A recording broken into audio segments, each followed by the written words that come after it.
Spotlights cut the ballroom into slices of color. Champagne hissed. Laughter ricocheted off crystal walls.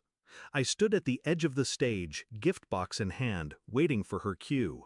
She took the mic, eyes wet with mock gratitude. First, a huge thank you to Dylan. She pointed to a man I had never met. The crowd cheered. Then she waved me forward like an afterthought and tossed a cheap cotton bundle my way. Black letters, divorced. Flashbulbs caught my stunned half-smile. Everyone thought it was a prank. Only I felt the floor tilt. 5 minutes later, I was in the parking lot, ripping the ribbon off her real present, a diamond-set key to the apartment in Paris she always wanted. I pocketed the key, left the empty box in the trash. By the time I reached my car, the screen read 157 missed calls. I didn't answer. The party had been my idea, her 30th. No expense spared. Imported roses, curated playlist, rooftop fireworks timed to her birth minute.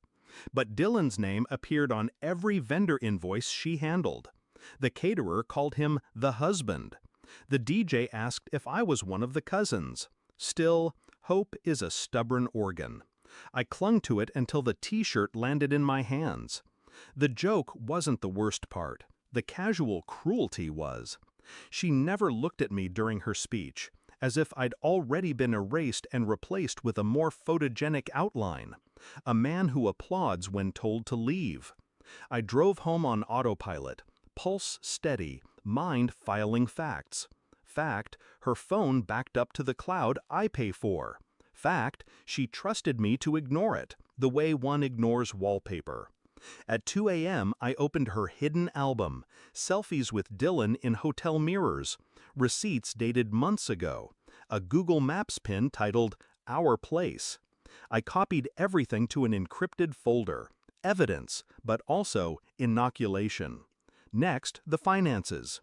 Skimmed bank exports, found silent debits funneling to a joint account I never signed. She was building an escape fund. Tonight's t-shirt was simply the reveal. I did not pace, I drafted. Routes, passwords, contingency timers, the quiet architecture of disappearance. At dawn, I closed the laptop, feeling nothing but precision. 2 days later, a courier delivered divorce papers, her signature notarized. Filed before the party.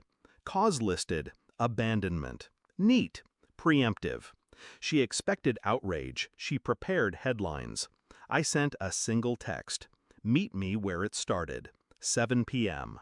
The cafe where we first planned a future now served craft beers. She arrived in designer grief, mascara ready for cameras that weren't there. I slid my phone across the table. Gallery open. Pictures, transfers, dates. Her hand flew to her throat. Where did you... I sipped water, silent.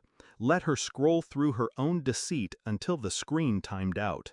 I produced the Paris key, set it between us. Her eyes brightened. Reflex, greed. That was your gift, I said. But gifts are for partners. I broke the key clean in half on the table edge. Metal snapped like brittle bone. She jolted, as if feeling the fracture in her chest. Your accounts? I continued. Frozen. Fraud investigation. Dylan's name is on every illegal withdrawal. Enjoy arbitration. Her phone lit up. Account access denied. Then another alert. And another. She reached for me across spilled water. I can explain. I pushed my chair back. Explain it to the man you thanked. I left her with the shards of Paris and the clink of closing doors. I drove until city lights thinned into dark highway. Her calls stacked, 158, 159, each more frantic than the last. I muted them all. Somewhere behind me she was discovering how swiftly worship turns to witness, how applause fades when the stage collapses. I rolled the window down, let night air erase the echo of her voice. The phone buzzed once more, then stilled. Number 160. I dropped it into the passing river without slowing. Cold water swallowed the lies, the noise, the name I no longer needed.